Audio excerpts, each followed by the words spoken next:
Good morning, everyone, and welcome to our CJCC meeting. I really appreciate everyone's flexibilities. There's a conflict in the county boardroom, and rather than moving our meeting, Phil and I decided we would try holding it in the courtroom. We had planned on us sitting at the tables and not this rather formal, my sitting up here on the bench approach. But for recording purposes as well as live streaming, this appeared to work the best. So when I have speakers, or if you're presenting, I'm going to ask you to come up and address the body. And if you can stand by the tables, then I think everything should be able to be picked up by the microphones. We do have a quorum, and so I'll dispense with calling the roll. The meeting minutes from July 13th were included in your packet. I trust everyone's had a chance to review them. Are there any additions, corrections, or deletions to those minutes? Hearing none, they stand approved as submitted. Public comment. I know we always have members of the public who like to attend our meetings. Is there anyone here from the public who would like to make any comment? Public comment going twice. Public comment going 3 times. Thank you. Agenda. We're going to move things around a little bit on the agenda this morning. The sheriff has a commitment in Rice Lake, so we're going to move number 4 up to the top. And so with that said, I'll turn it over to the sheriff, as well as Kathy Borgschatz, well known to all of you as Chief Deputy, Officer, Deputy, CJCC, Justice Support, Medical Assistance in the jail. She wears so many titles, I can't quite remember which one is her current title, so I'm going to turn it over to them to talk to all of you about the Honor Katie initiative. I think they just call me that, Penny. Thank you for having me. I have retired again from the county from the part-time position with Justice Support Services, and have taken on the Take Action Honor Katie initiative. We have been out busy in all communities in St. Croix County. This weekend we'll have our 14th event actually. This has been done with more than 90 volunteers. I see a few familiar faces in this crowd here today. So certainly this is a community effort. So I'd like to talk a little bit about the initiatives that we have. These are not initiatives that I came up by myself. It was with the help of the sheriff and talking with folks in the sheriff's office about what some of the needs may be moving forward after Katie's death. So if you go to one of the cards, it's Honor Katie's Memory, help by donating to help these initiatives. It lists our 3 initiatives. The first one we want to do is build a memorial here at the Government Center. This will not be it will not be a Katie Lacey memorial. It will be a law enforcement memorial. In the history of St. Croix County, Katie is actually the 4th officer to be killed in the line of duty. The first one was in 1904, Sheriff Harry Harris, Clarence Erickson and Lee Murphy in the 1950s, and we went almost 70 years without a fallen officer, and then it's Katie. So this will be a place to hold and memorialize and honor all 4 officers. If there's, heaven forbid, anything in the future, we would have a place to honor any future. So I know when the sheriff became the sheriff 7 years ago, he and Patty Schockner had worked really hard to get Lee Murphy's name on the memorial out in Washington, D.C. because he wasn't originally named as an officer killed in the line of duty. It was also one of his goals to build a memorial during his term as sheriff, and with COVID, civil unrest, everything else that's happened in the world of the sheriff's office, it never rose to the level. And now with Katie, it's not only something that needs to happen, it's something that really has to happen at this point. So I'm honored to help the sheriff follow through on that commitment that he made 7 years ago. The other initiative that we have is that we want to send the family, the honor guard, and some other folks from the sheriff's office and probably some other departments that helped out that night to Washington, D.C. During Police Week for the National Law Enforcement Memorial. If your initial response is, why would we send them on a trip? I can tell you that if we were sending them on a trip, I think they would choose a sunnier destination, an all-inclusive resort, or maybe a trip to Canada, but this is not a trip. This is not a fun thing to do. This is a somber, emotional event, but very much affirming. I can't speak from personal experience. I only can speak to what I've read, what I've researched, and sending family and law enforcement to Washington, D.C. by fundraising is something that happens when an event like Katie, when an officer is killed in the community usually rallies, and this was what happens. So, be very honored to send the group to Washington, D.C. for Police Week, which is in May of 2024 next year. We may have to divide up the group over the next couple of years because there are many deserving folks that should be going. The third event, or the third initiative, is bringing emotional wellness to all law enforcement in St. Croix County, not just the Sheriff's Office, and to their families. This is something that I worked on with the chaplains. Pastor Larry and all the chaplains have done great work over the last 10 years to provide training to law enforcement and families. What I know is that since this event, the training that was brought in every 18 months to 2 years probably isn't going to be enough. I know that the sheriff has been working with a mental health therapist and getting resources brought in, but we're bringing that training in along with other resources for law enforcement and their families. What I know about law enforcement since this event is there's probably a recommitment, and I don't want to say they weren't committed before, but it's a recommitment to this profession. And in talking with families, I would say that they're pulling back, wanting their spouse not to probably be in this, or that the kids are having a very difficult time. So offering this training and support to families is probably going to be one of their best assets that we have going forward for the Sheriff's Office and for all law enforcement in St. Croix County. The ways to donate, we're having our first major event is this weekend at La Pointe in Somerset. There'll be silent auction, live auction, raffle.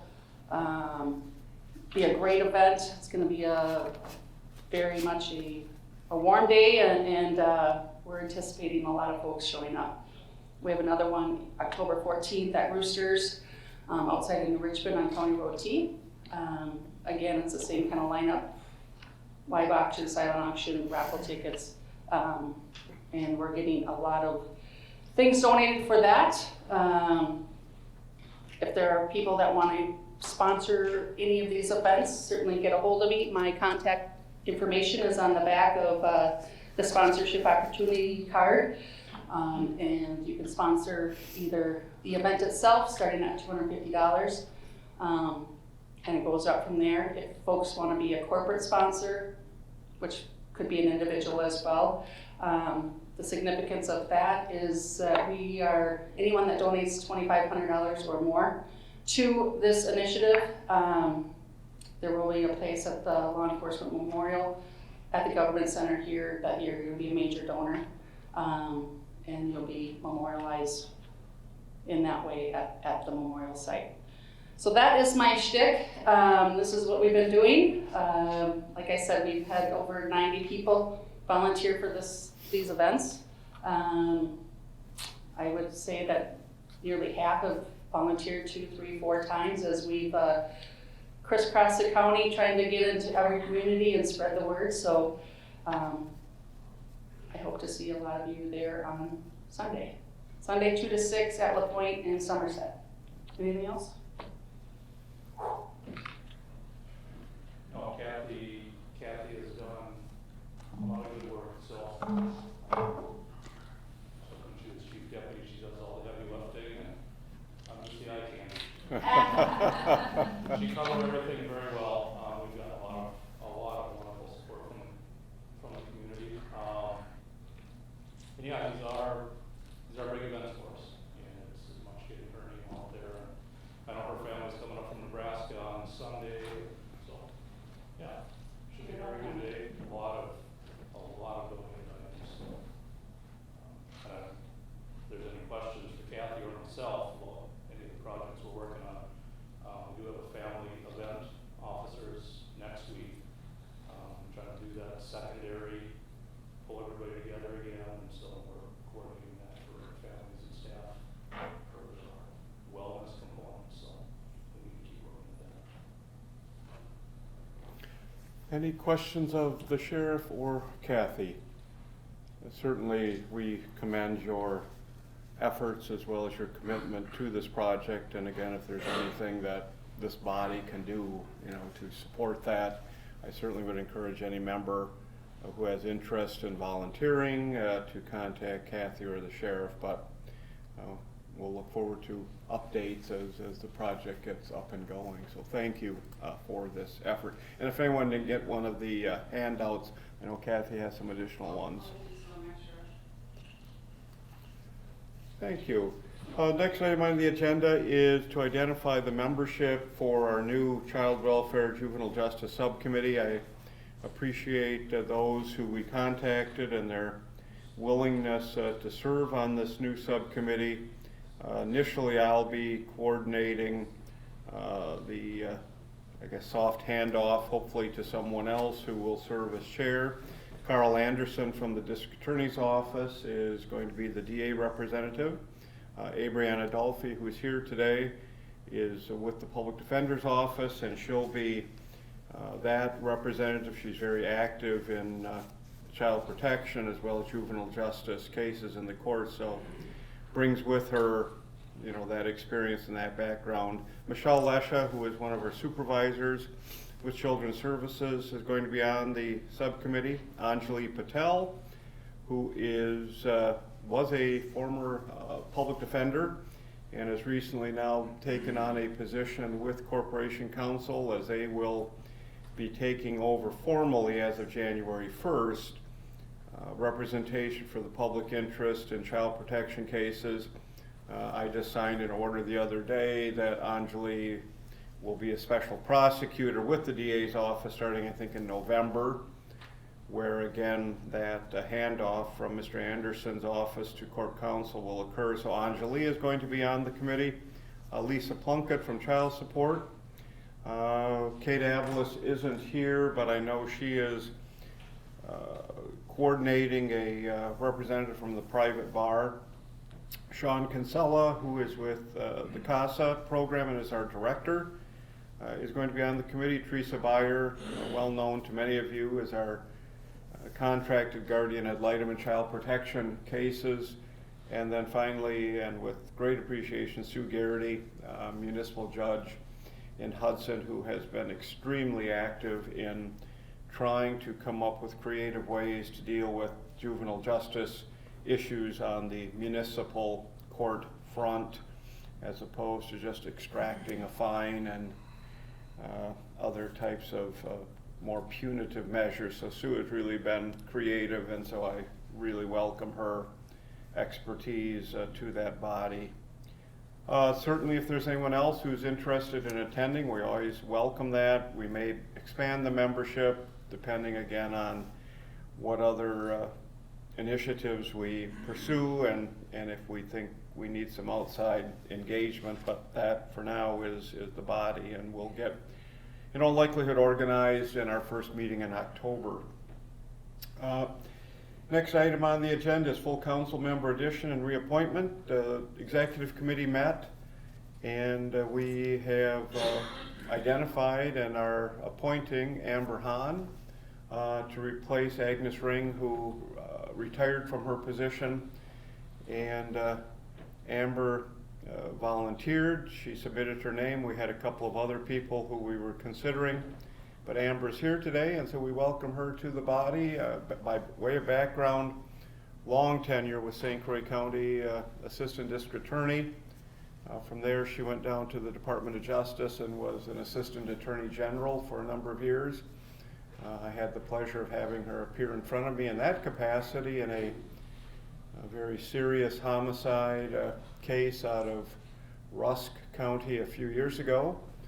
From there, she went, I believe her next stop was at Dunn County as an Assistant District Attorney. Returned here to St. Croix County, worked in Corp Counsel's office, and now is an Assistant District Attorney in Fond du Lac County, but able to work remotely. So she gets to stay in St. Croix County, but get back into prosecuting. And so we welcome her again with that wealth of knowledge and background to our CJCC. Also, citizen members are to be reappointed periodically. We reached out to Randy Morissette, who is one of our public representatives, and Randy has agreed to continue that representation, and so we are appointing Randy Morissette as a citizen member. Building renovation update. I don't think this comes as a news flash to anyone that we're in the midst of a very significant building project here in St. Croix County. Ken Witt, Bob Long, Bob Fiedler, who are here today, Greg Telejohn, are all county board members and county administrator. Were instrumental in getting this project up and going. And so we've asked Chris Boss, who is the county, I'll call him construction coordinator manager, kind of fronting on behalf of the county with the contractors, the architects, to just kind of give a brief overview of what this project is and what it will mean to St. Croix County. Just by way of background, we've been in this building since 1992. So 31 years ago is when we took occupancy here, and at that time we had 2 judges and a quasi-part-time family court commissioner who worked out of his office in Glenwood City. We had doubled the space and we thought we were set, and we were set for 30 years. And then suddenly we are now at capacity again with 4 judges and a almost full-time family court commissioner, as well as a full-time court commissioner law clerk. So we have outgrown our space, and so I'll turn it over to Chris. Thanks, Jeff. Like he said, we had 4 courtrooms back in 1992. After this project's done, we'll have 8 courtrooms. And with the idea of adding a 5th judge here relatively soon, and who knows, in the next 30 years, we'll probably be up to 8 judges. In general, the big news, we're moving JSS together within the new building, so they won't be separated, which will help out with Phil and his group. And then HHS is gonna have a space here as well, so they can work here. Really, we're kind of moving along. The design is done. We'll be done on the north end addition here in December, this end of December. The sheriff will move up to 2nd floor temporarily while they take over ground floor and start that construction. The south addition will be done next September, so September of 2024. And then they'll move on to 1st floor, and that's when they'll start the courtroom renovation. Adding the 1st floor courtrooms September next year through April 2025. And they'll come up to 2nd floor and renovate the clerk's space and turn that into a full DA space. And that will go from April through September of 25. And we'll be done with this project. I want to thank everyone for being patient with us. We've been noisy lately. We've been changing traffic around, but the judges have been willing to work, and everyone within the building has been willing to work with us. That's helped out a ton. But that's basically a high-level overview of what we have. Any questions of Chris? I'll highlight a couple of things. The other thing that we're adding, which we have dire need of, is a jury assembly space. We're in competition for the county boardroom on a daily basis.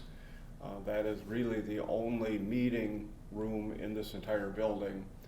And so we were successful in persuading the administrator and the county board that that was a necessary space. Will also be certainly a multi-purpose space for other things, but that is one welcomed addition.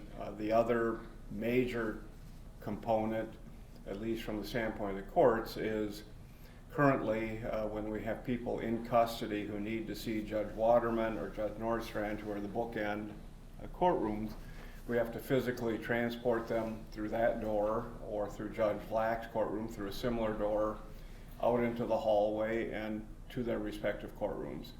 So security is a significant concern, not so much for the public, but for the inmate. They're shackled. We don't really, I think, have significant concerns about their behavior. It's victims and those who may be impacted by crime and their interactions with people, again, who are in a public hallway being escorted. So the upshot of that comment is that the 4 new courtrooms that are being designed now on the first floor all have access to the jail. They'll all have secure access, so we'll no longer be transporting people through a public hallway, so that is a major and significant improvement in security, both for the public as well as those who are in custody. District Attorney's Office, as Chris said, is going to be pretty much taking up now this whole wing opposite the courtrooms where the clerk of court's office is. And Christy and her staff will be moving downstairs to the first floor again, which makes, I think, a better option for public access to come into the first floor and be able to access the clerk of courts, register and probate. Juvenile clerk will also be on the first floor. And so again, that will really improve, I think, our delivery of services to the public through that entrance and through that first floor access. As Chris said, it's been noisy at times, but I'll also say that the contractor's been phenomenal to work with because we are a noise-sensitive entity. In other words, noise impacts on what we do significantly, primarily for our court reporters. If the noise becomes overwhelming, we simply contact Chris and they shut down. It's not a matter of they keep going and we work around it. But we try to be as tolerant as we can, but there are those times when it's just become impossible and we make a call and it's taken care of. So we really appreciate the cooperation of the contractors, the architects, and Chris's triaging of that for us. I know I've got county board members here. Others, any other comments about the building project? Good news is we're on track, as I understand. We are on schedule, and as Chris said, in December, I believe early January, the Sheriff's Department is moving up to this floor, to this new addition on the north end. And so we'll have law enforcement now as a partner up here on the second floor for a while. And then when their space is finished, they'll be relocating, and that will become child support. Ultimately will be how that space is being used. But any questions or comments either from Mr. Witt, County Board, or any citizens about the project? Thank you, and thank you, Chris, very much. Justice support updates, Phil, or Ken can probably update too, but Phil. Thank you, Judge. The one update I wanted to share is that our pretrial supervisor, Shelby Holden, will be going to the National Pretrial Conference next week and taking part in a roundtable discussion based on the last couple years of transition of our department from a law enforcement to a civilian model. So that's very exciting. So that'll be Monday and Tuesday of next week. She'll be with a group from all over the country that will be talking about the challenges and some of the other experiences that we've had. So that's really exciting that she's going to get a chance to share what we've been working on. That's the only update I have. Any questions of Phil? Wonderful. Treatment court updates, or strike that, TAD grant updates, Phil, Sure. or Lisa. Yeah, I'll start, and then Lisa, if you want to jump in by all means. So we submitted our pre-application for our TAD grant. So again, Treatment Alternatives and Diversion is our yearly grant that supports partially our treatment court as well as our diversion program. So last year they started the pre-application process. That was due 2 weeks ago. We submitted that. The next part is to probably in the next 6 weeks, they'll open up the full grant process, which will be due at the end of November. So TAD funding for 2024 we'll be submitting roughly the same amount. This is a non-competitive year. We're in year 3, so every 5 years the grant becomes competitive. So we'll be requesting the same amount. So I'll have more updates in November about the TAD grant. Lisa, anything to add to that? No. Any questions of Phil about TAD grant? Treatment court update. So we have Judge Nordstrand today. I don't see Ms. Brewer, but Judge Nordstrand, update us on what's happening with treatment court.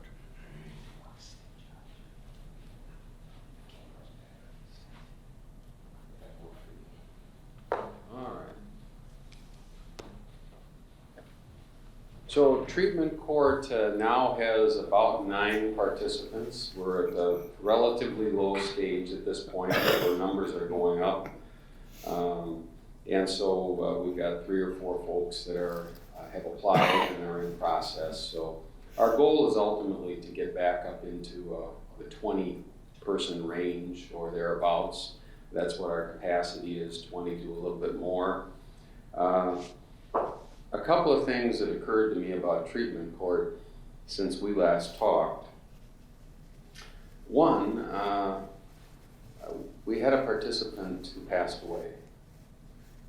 It's a very unusual circumstance in terms of, I think I asked Judge Waterman, I think he recalled there might have been one other participant who passed away while in treatment court. And this was an accidental death. It was an individual who was in warrant status at the time and hadn't come back to treatment court for a couple of weeks. And very tragic circumstances for this young man. But it gives us a moment to pause and think about how important it is what we're doing.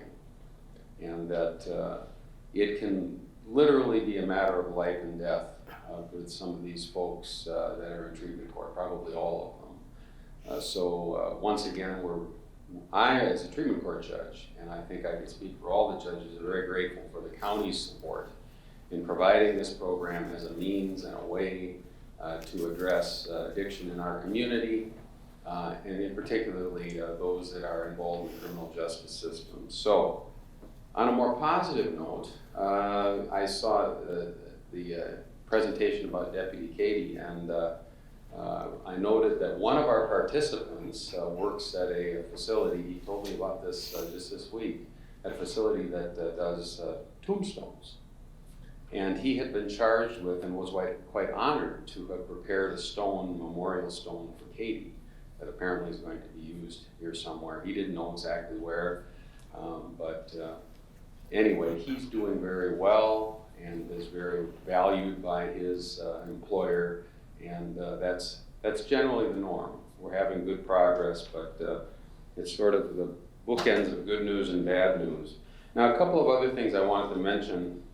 We had, we get TAD grant money. You've heard about the TAD grant. And as a result, we periodically are reviewed by the people who provide the money. The Department of Justice grant monitors the grant. They also send up the folks from the court system that monitor specialty courts. We had them up here for a day. They evaluated us. They gave us an evaluation. It's long and involved, which is good, I guess. It's got some ideas for some changes. Generally, I think pretty positive review. We're going to take that up at our subcommittee meeting next week, treatment court subcommittee meeting, and so anybody who's interested in the details of that can certainly come by and take a look. The last thing I wanted to mention was, this is just an idea, but I want to throw it out there. I want you to know that I've undertaken to talk to some judges that are engaged in family treatment court in other counties. And this is an idea where rather than people that are justice involved, criminal justice involved, these are folks that have children that are out of home placements and they suffer from addictions, various types, and then they're also brought into a treatment court style environment to try to encourage them to make the necessary changes to ultimately be reunified with their children. It's an idea, and we're very lucky that actually Dunn County has implemented this. Judge Meyer is the judge in charge of it. If anybody knows Judge Meyer, you know that that's saying something, because Judge Meyer was a family court practitioner for many years, served as a guardian ad litem. She's absolutely positively perfect for this job. And I'm gonna go down, I'm gonna invite some of the folks, stakeholders here in the county to go down and take a look at what she does. She would like people to come down and see what she's doing in that court. The interesting thing is, it's a little different than treatment court. In treatment court, of course, if folks aren't following through with what they need to do, we use the services of our sheriff to convince them of the error in their ways. And so they might spend a couple of days in jail to remind themselves of why they're in treatment court and they're not in prison. That's really not an option, obviously, for people that are not involved in the justice system. But Judge Meyer says she has ways of motivating people in family treatment court that could be useful. So it's literally just an idea. There's also a conference coming up. I think Judge Weedham's going to, the Children's Conference, annual Children's Conference. And there's 2 different sessions there on family treatment court. So it's going to be an opportunity for some of the Health and Human Services folks and others who are attending that conference to take a look at that. So we have, as everybody here knows, such an increase of out-of-home placements. And it costs the county in terms of the cost to the children and the suffering that they go through, the parents, the difficulties that they have as well. But there's also a simple financial cost. Foster care and all of that is very expensive. And if we can be more diligent in getting folks to a permanent solution, that is, children to a permanent solution in a faster way, which, hate to say it, but that's a criticism that there has been of St. Croix County, is we're not achieving permanence in a swift enough way as the evaluators would like us to. This could be an option. Anyway, I throw that out there. If there's any questions about treatment court or any of this, I'd be happy to answer. Any questions of Judge Nordstrand? And Judge, I think that potential initiative might be a wonderful project for our new Child Welfare Juvenile Justice Subcommittee to take on and look at and explore and maybe develop. So we'll be in touch. Okay. Thank you. Matt Grant updates. Char Lopez is going to give us an update. As you know, this was first an initiative by a grant that was administered I think through Justice Support, but also through the jail. Kathy Borchatz, who talked to us earlier, was instrumental in getting it, so to speak, off the ground. And then more recently, we've transferred it to DHS, and so Char's going to kind of give us an update as to where we're at. Char. So I just wanted to talk a little bit about, briefly about a conference that Bill, myself, and Captain Kufis went to. It was a COSIP grant. COSIP stands for, I had to print it out because I can never remember. It's a Comprehensive Opioid Stimulant and Substance Use Program. So that is the grant that funds the MAT grant we have within the jail. I think Phil would agree with me, but we went to many sessions. We heard from all across the nation, and really my takeaway is we have a really good start. We have a collaborative partnership that a lot of entities are really looking for. And I think we all agree, probably all of you agree too, that behavioral health is essential in public safety. Like, it needs to be part of the equation. So we went to the sessions. Yesterday we met with the grant administrator. The grant has been extended through October of 2024, and Captain Kufis just needs to update what else we need. So we have, I think, up to another $200,000 if needed, so we can reevaluate where we're at and move forward. So if anyone has ever done program development, it's not linear, it is circular. And so probably within the last 4 months, we've really been able to gain some momentum and get something that looks a little bit more solid for programming.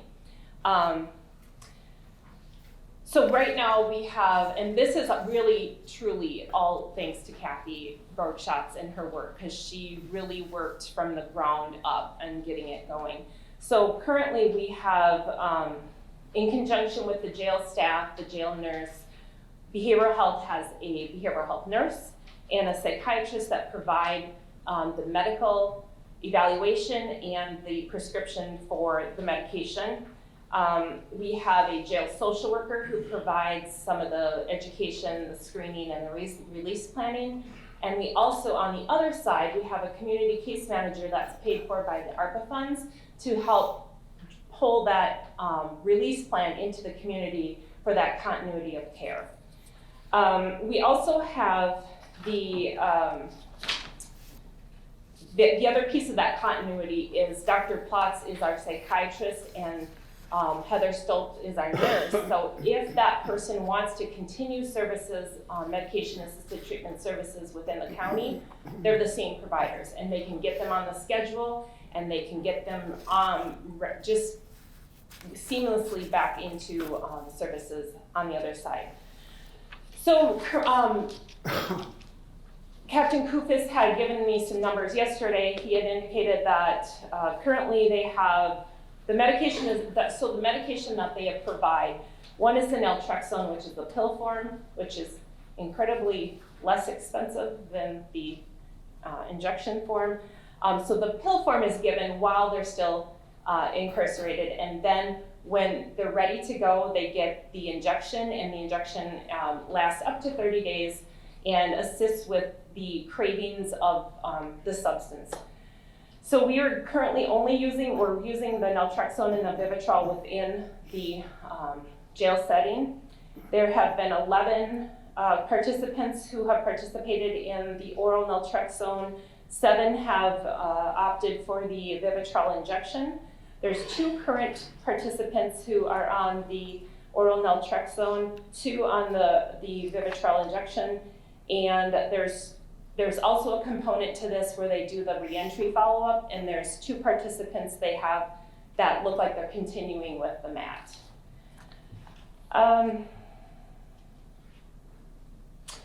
One of the other things is the harm reduction pieces. They're also given education in Narcan as they're going out the door as well, so they have that as a, in case that is something that they need. What do you have to add, Phil? Just a couple of things. So Judge Eve had mentioned DHS, so we did apply for a DHS grant, and we were awarded that grant. So just as a bit of history, the grant that Char's talked about is through the Wisconsin Department of Justice. That was the original grant. So we were awarded this new grant, but we decided to stay with the Department of Justice. I think it just fits where we're at for right now better. It doesn't mean in the future things may change in the next 13 or 14 months, but that I would just add that. And then Char talked about these numbers here. They may seem small, but they're really not. I mean, we've been active for about 8 months in the jail, giving Matt, give or take.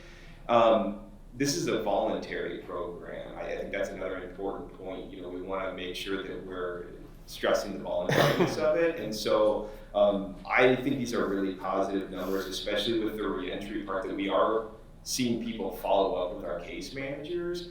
That's huge, that continuity as they leave the jail, even if they've only spent 10 or 12 days in the jail, that they're staying in contact with us. So I think, you know, next year when we come back to report on this, these numbers will be significantly higher. My guess would be they would double, if not more.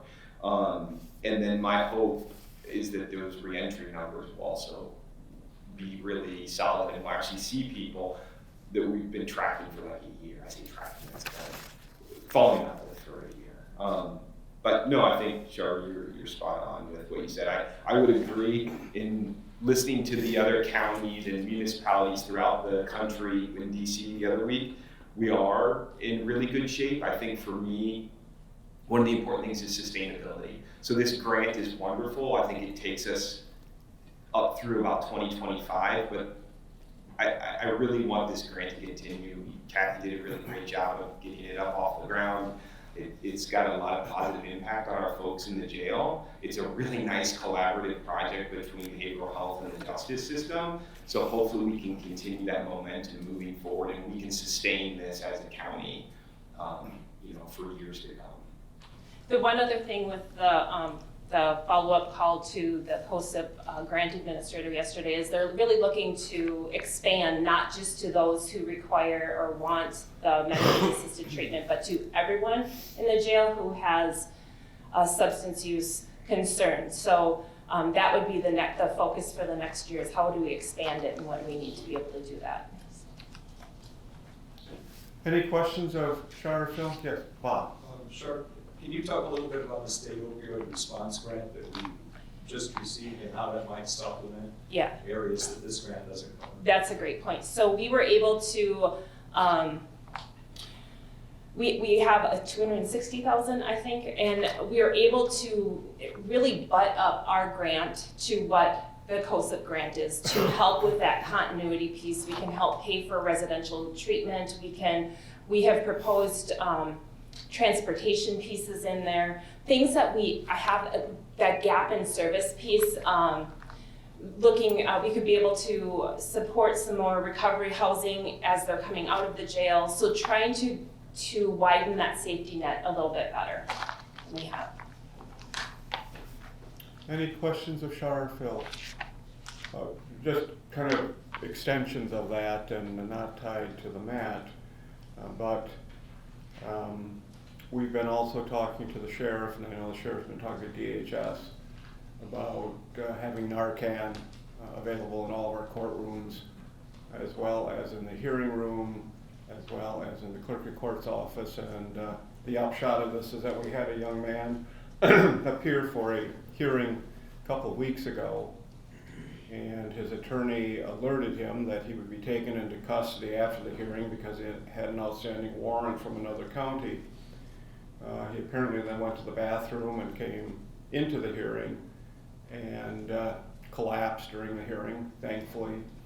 Court security had Narcan, administered it twice before he got to the hospital, was, as I understand, resuscitated, and that really prompted us to look at, where do we need Narcan and what should be the availability. So I know the sheriff has, I think, talked to DHS about maybe getting some supplies and having them available in the courtroom.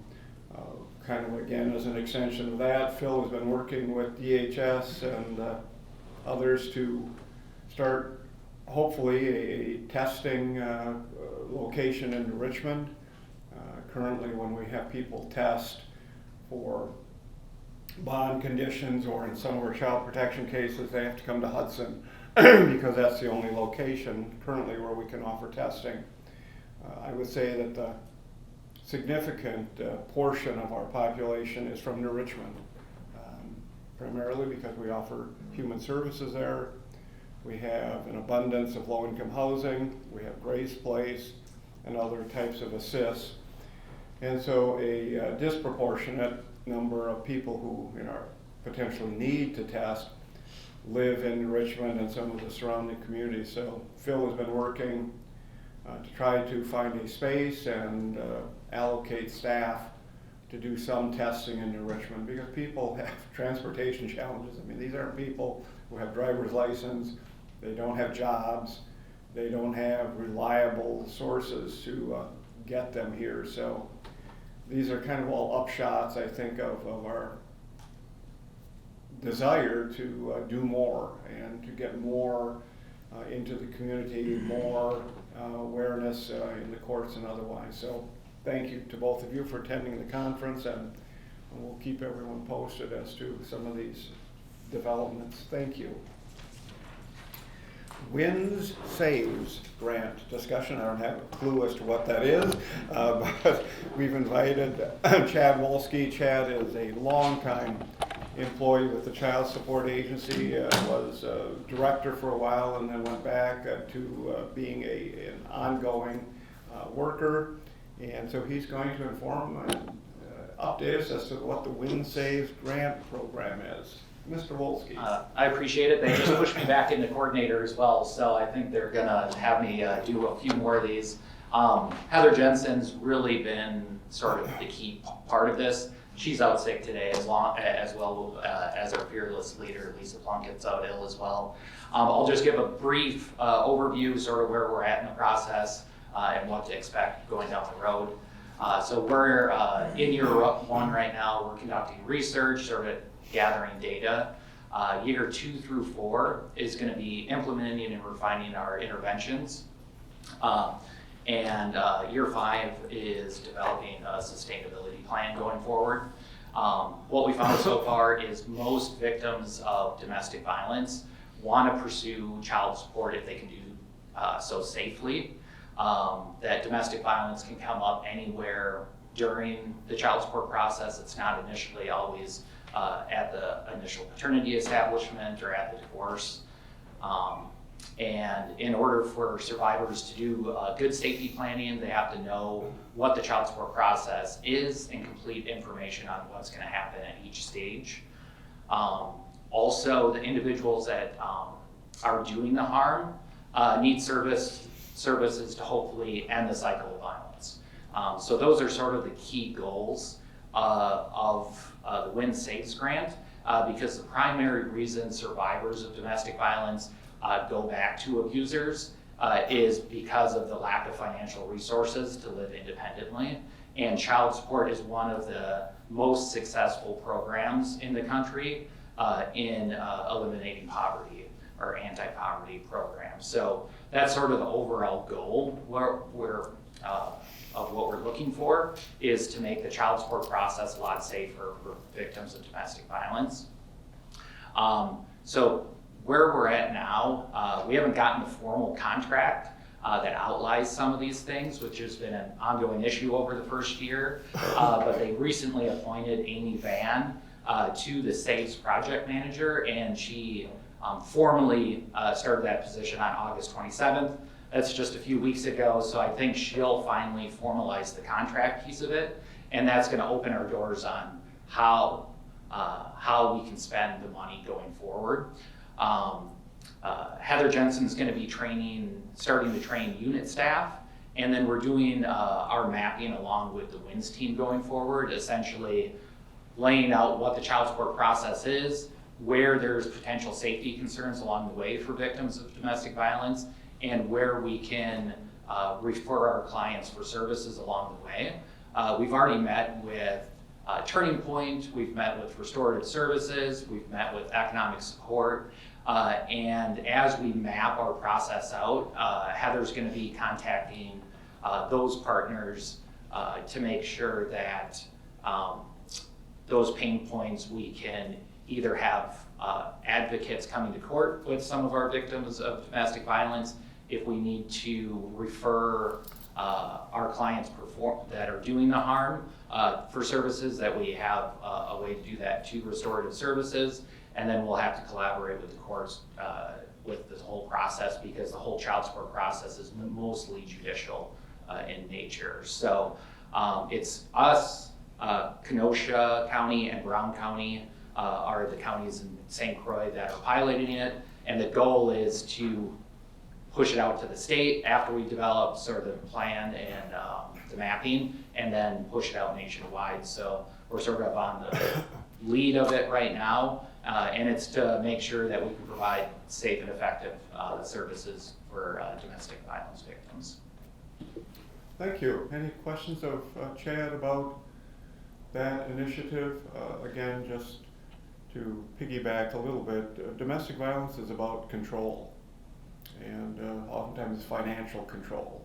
And victims of domestic violence that go back oftentimes to the abuser because that's their source of income, that's who supports the family. So whatever we can do to help bridge that and to keep people safe, but also to get them out of that control environment, I think you're not going to find any hesitancy from the courts or anyone else about that programming. So thank you for spearheading this, and we look forward to working with you. As Kristen Anderson left, who's captain of the jail, it reminded me of the rest of the story I was sharing with you about the young man. Narcan was administered. He was taken by ambulance to a local hospital, eventually medically cleared, and because he had a warrant, was brought back to the jail. Well, apparently the jail has some type of screening instrument where this young man was screened, and they discovered that he had swallowed 2 baggies of a substance. And so the jail was able to discover that. He was taken back to the hospital, but again, that's a technology, obviously, that was well worth it in terms of his safety, but overall well-being. Kate Knowlton is joining us by Zoom, and we appreciate her patience. She is with Disability Rights of Wisconsin, and Phil and she have been talking about her making a brief presentation to our group about their work and things that are happening. So Kate, we welcome you, and the floor is yours. Thank you so much, Your Honor. I really, can everyone hear me? You can hear me okay? Yes. Okay, great. Yeah, thank you. Thanks for the flexibility. I fully intended to be there. It's one of my favorite spots. I have a office location up in Stone Lake, Wisconsin, as well, which is about 75 miles north of Eau Claire, and the west side of the state. This is very dear to our hearts. So I'm kind of bummed out that I can't be there in person, but I really appreciate the flexibility of joining you, and I really appreciate listening to the amazing things going on. It's always tricky, but it's just so heartening when I'm in, as you said, I work for Disability Rights Wisconsin, and that's a private nonprofit supporting the rights of people with disabilities. My role at Disability Rights is as a supervising attorney for the Victim Advocacy Program, which is specifically assistance to victims of crime. And so I'm very interested and pleased, and of course would love to make sure that you all have my contact information. I did forward that to Phil, along with just a quick sheet that a court form that I just wanted to reference to make sure you're all aware. But please contact me anytime. But I was very interested in Mr. Olski's presentation there. The pilot program that he's discussing is exactly an area that we address.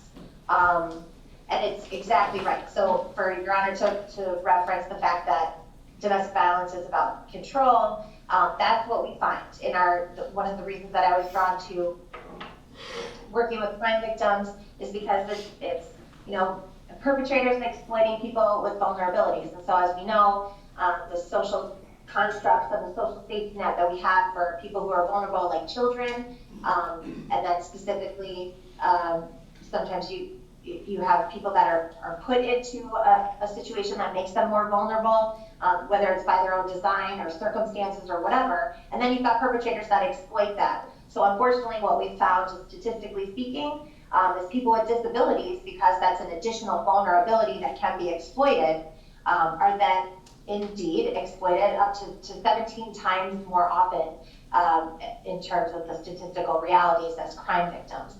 So it's so heartening and encouraging to hear a community that's very invested in all sorts of services and addressing prevention and addressing awareness, that can kind of cut off some of those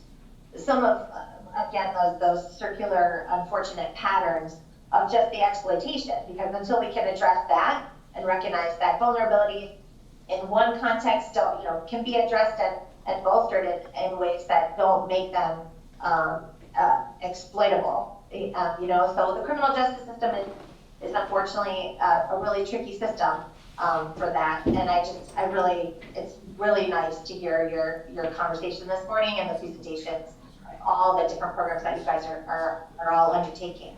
That's brave and courageous, and it takes talent and money. And so please know that DRW would really love to speak more about how we can support all the things that you're talking about. So just briefly, quickly, We are a statewide agency. Again, my program is actually very young.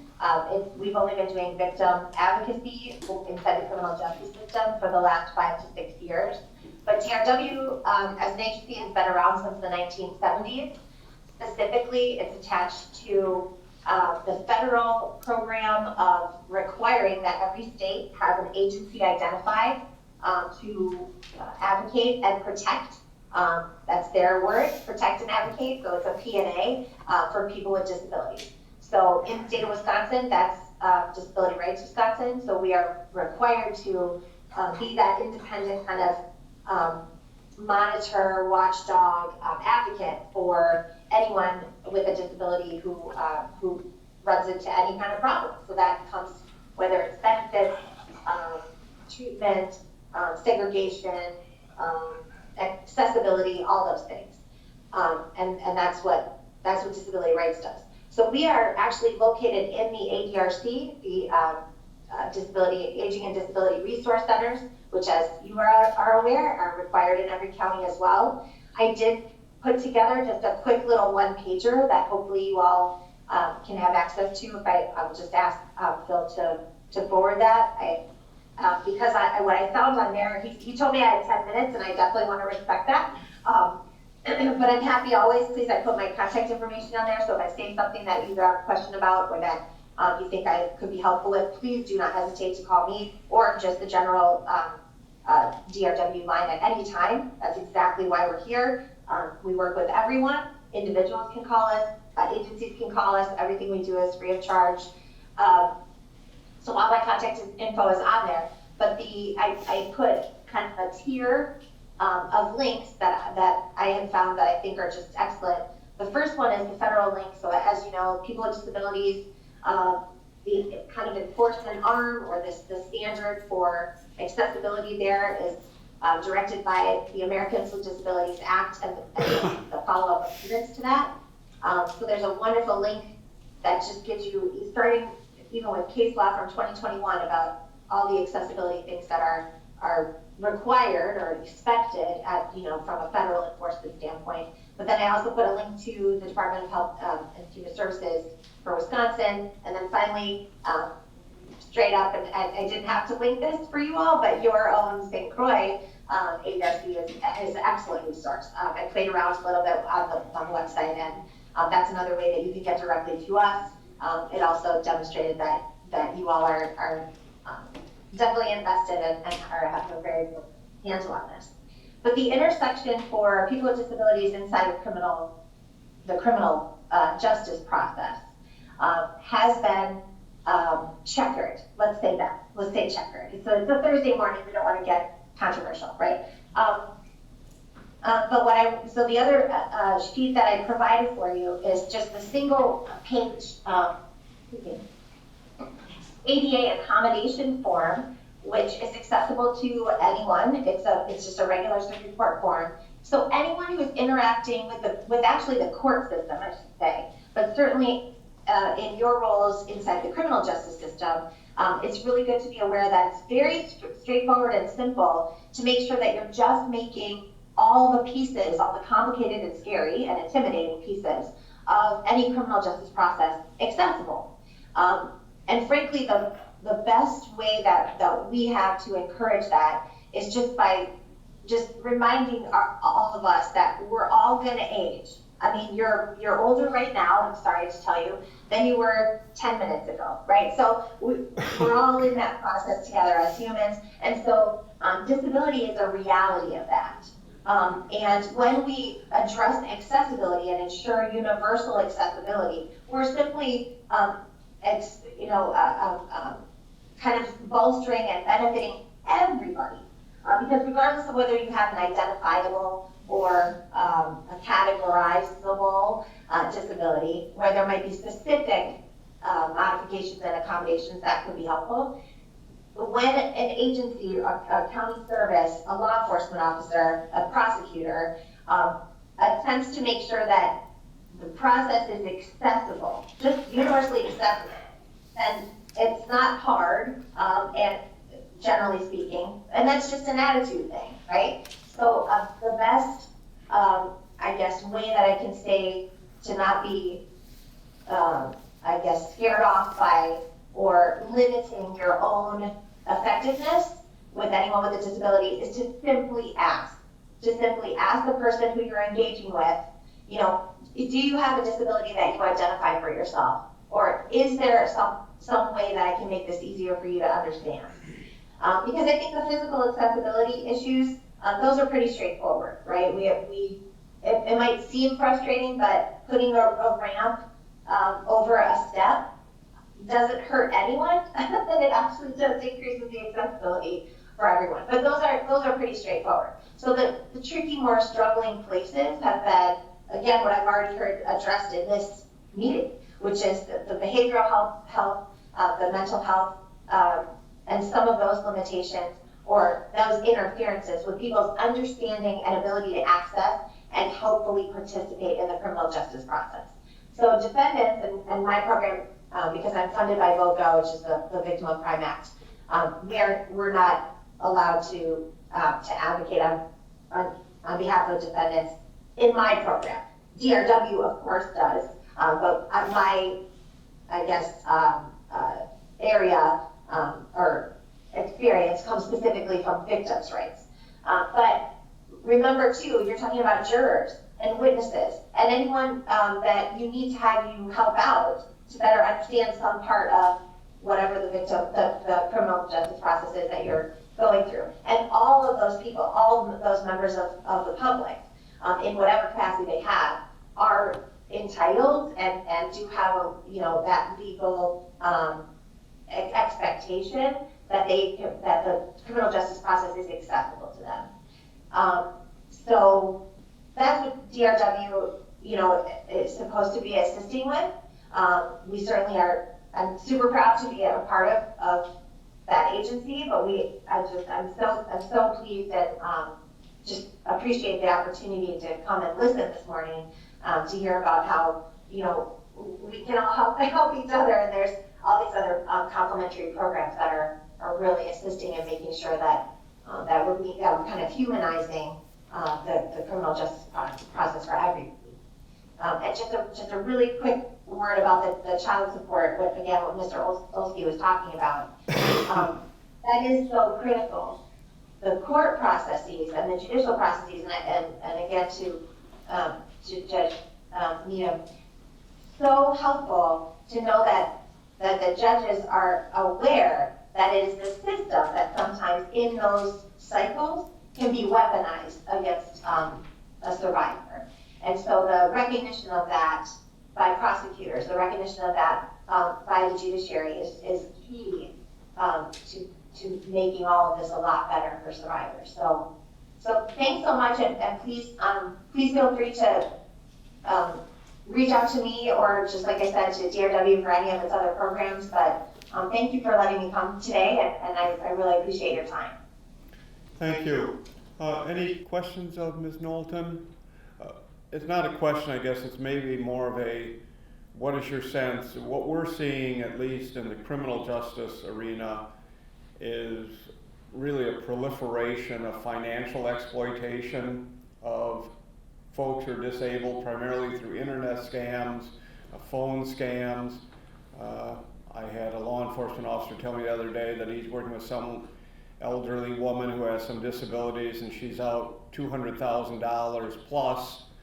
They had almost talked her into selling her farm to support whatever this situation was. So what is your group doing, to help those with those types of disabilities be aware of or mindful of? Yeah, that's a great question. I will say that the Department of Justice and the Department of Health and Human Services have done a pretty good job in terms of having some skeletal awareness and education programs. It's frankly a matter of getting people in front of those programs. You know what I mean? Like the information for the awareness is there, but what we're seeing is still a lot more isolation, specifically for people who are elderly, and the transportation issues, or even just broadband issues of not being able to access the programming that's meant to help them. So instead, just exactly as you're describing, you've got perpetrators taking advantage of that and reaching out instead. I can't even tell you the number of scams for, where it's super easy. Somebody's on the computer and you hit the block, and then a call comes in, right? And so the call will come into this elderly person, and the tech person through the phone will get them to give them everything that they're looking at on their computer by claiming that they're fixing the computer, right? So this is a huge one. And then they wipe out their bank account, or, all sorts of other identity fraud. So yeah, you're exactly right. The problem we're running into is, even though we have good education programs, it's getting that education to the people who need it, or who are being unfortunately negatively impacted by it. But there are super good national programs as well that can assist with that, have a system with that. But yeah, the tech parts of it, unfortunately, local law enforcement is just so under-resourced to be able to address some of that. So we have to rely on the statewide agencies. Thank you. Any other questions? And again, just by comment, I think many of these exploiters are foreign entities, and so our ability to track and to prosecute is even more challenging. Thank you, Ms. Knowlton, very much for your presentation, and Phil will get that information out to the group.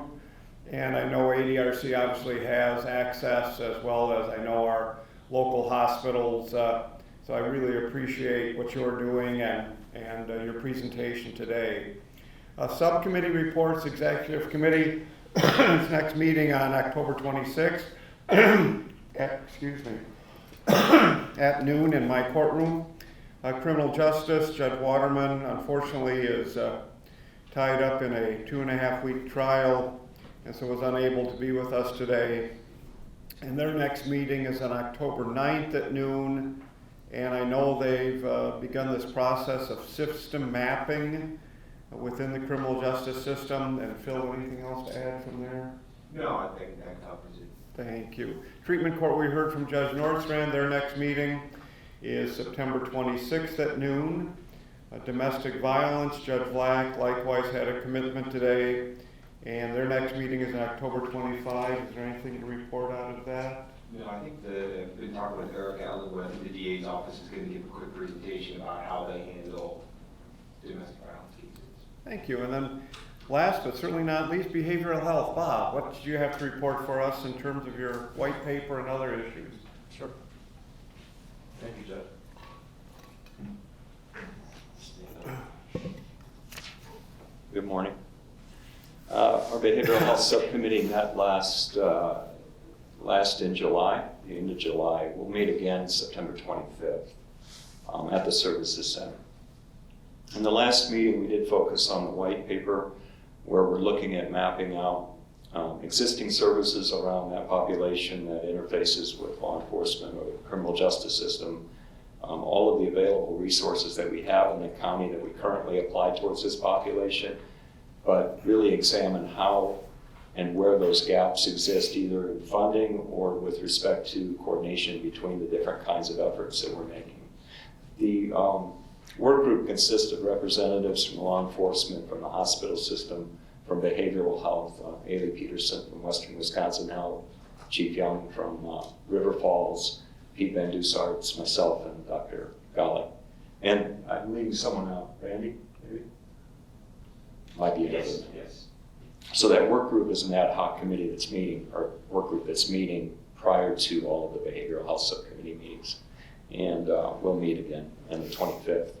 Our real focus there is on that population that falls within that intersection of public health and public safety, and looking at the high utilizers of care, the people that cycle through emergency departments, jails, and high-cost crisis services, and looking at how do we impact that population that costs the most money and has the more poor outcomes, typically. So when we get that a draft of that done, hopefully by the end of this year, our intention is to condense it into a one-page policy paper that we can present to boards and to legislators to help them understand both what the problems are that exist and the kinds of recommendations that we would have moving forward that would help to resolve some of the problems that we identified. It's a research-heavy paper, a lot of biostatistics and lit searches and things, but we'll try and condense that into a readable format for promoting policies that we think as a